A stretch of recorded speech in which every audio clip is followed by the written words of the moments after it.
আমার অনেক বন্ধু, আত্মীয়, প্রতিবেশীকে দেখেছি যারা কিনা বিএনপি বা জামাতের রাজনীতি করে। অনেকে আবার রাজনীতি করেও না, কিন্তু তারা সারাক্ষণ শেখ হাসিনা স্বৈরচার, আওয়ামী লীগ স্বৈরচার, এই স্বৈরচার বলে বলে গালি দেয়। তো এখন তারা যে নিজেরাই যে স্বৈরচার এক একজন, সেটা তারা কেউ উপলব্ধি করে না।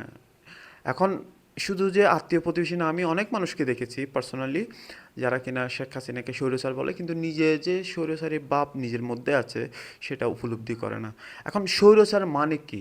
স্বৈরচার মানের একটা শর্টকাট অর্থ হচ্ছে আপনি আপনার যে মত, তার বাইরে ভিন্ন মত, বিরোধী মতকে আপনি পছন্দ করেন না, আপনি সর্বোচ্চ চেষ্টা করেন তাকে দমন করার জন্য। এটাই মূলত স্বৈরচারের উদাহরণ। এখন এই যে আমি পার্সোনালি অনেক স্বৈরাচারের উপলব্ধি করছি বা আমি এক্সপেরিয়েন্স করছি, সেখান থেকে আপনাদেরকে মাত্র দুইটা এক্সাম্পল দিব। নাম্বার ওয়ান হচ্ছে আমার এক আত্মীয়, অবস্থান সম্পন্ন। উনি করতেন যে দরিদ্র মানুষদের, দরিদ্র ছেলেদের শিক্ষা উপকরণ বা অন্য কিছু সহযোগিতা করে সেটা ছবি তুলে ফেসবুকে দিত, ভিডিও করে ফেসবুকে দিত। তো এই জিনিসটা সবাই তাকে অ্যাপ্রিসিয়েট করতো এবং তিনি নিজেও সেটাকে নিয়ে প্রাউড ফিল করতেন। তো আমি একদিন, জিনিসটা আমার কাছে লজিক্যাল লাগে না, ইথিক্যালি এবং লজিক্যালি কোনোভাবে আমি অ্যাকসেপ্ট করতে পারি না। তো একদিন ওনাকে পার্সোনালি এই কথাটা বলছিলাম যে খোদা না করুক, আল্লাহ তো বলছে আপনার ধনীকে দরিদ্র করতে, দরিদ্রকে ধনী করতে। তিনি সময় নেন না, খুব কম সময়ে সেটা করতে পারেন।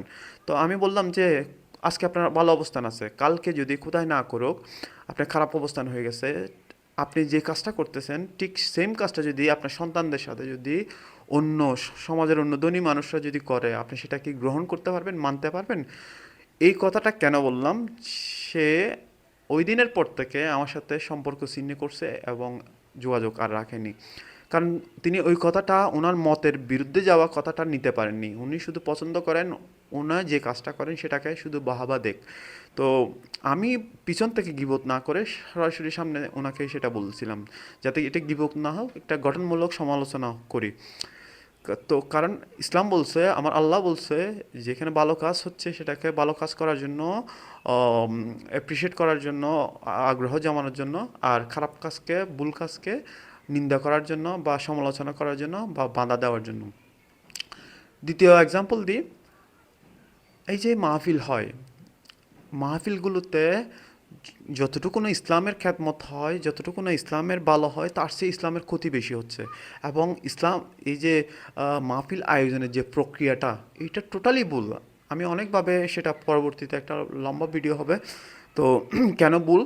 তো এই বিষয়টা আমার এক মাহফিল আয়োজক কমিটির লোকের সাথে কথা হচ্ছিল, ওকে এই কথাটা বলছিলাম যে এই প্রক্রিয়াটাতে ভুল আছে, এটা কোনোভাবেই অ্যাকসেপ্টেবল না, এটা নিয়ে নতুন করে ভাবতে হবে। এই কথাটা আমি কেন বললাম?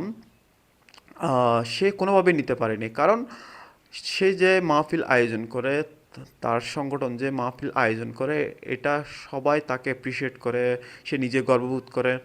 কিন্তু এখানের মধ্যে যে ভুল আছে সেটা সে মানতে পায় না, চায় না। ঠিক শেখ হাসিনার মতো, ঠিক আওয়ামী লীগের লোকদের মতো। তো আমি যখন সেটা বললাম, সে আমাকে ডিরেক্ট নাস্তিক বানিয়ে দিল এবং সে আমার বিরুদ্ধে অনেক কিছু করে ফেলছে। তো এই যে এই আচরণটা, এটাই তো স্বৈরচারী আচরণ, এটাই তো স্বৈরচারী আচরণ, না? শেখ হাসিনা তো এটাই করতো। তার মতের বিরুদ্ধে গেলে, তার ভিন্ন মত কেউ পোষণ করলে তাকে জেল, জরিমানা, মামলা, হামলা সব কিছু করা হতো। আর ফলাফল 2024 এসে তাকে দেশ ছেড়ে ইন্ডিয়াতে পালাতে হলো। তো আসলে একটা একজন দার্শনিকের কথা বলছিল যে একটা দেশের সরকার তেমনই হবে জনগণ যেমন হয়। তা আমরা জনগণরা ভালো না আসলে। জনগণ ভালো হতাম তাহলে আমরা সরকারও, আমাদের প্রধানমন্ত্রী বলেন, আমাদের নেতাও সেরকম ভালো পেতাম। আমাদেরকে ভালো হইতে হবে। হয়তো আজকে শেখ হাসিনা পালাইছে, কালকে আরেক শেখ হাসিনা তৈরি হবে, যতদিন না আমরা পরিবর্তন না হই। তো এতটুকু বলা ছিল। আসসালামু আলাইকুম।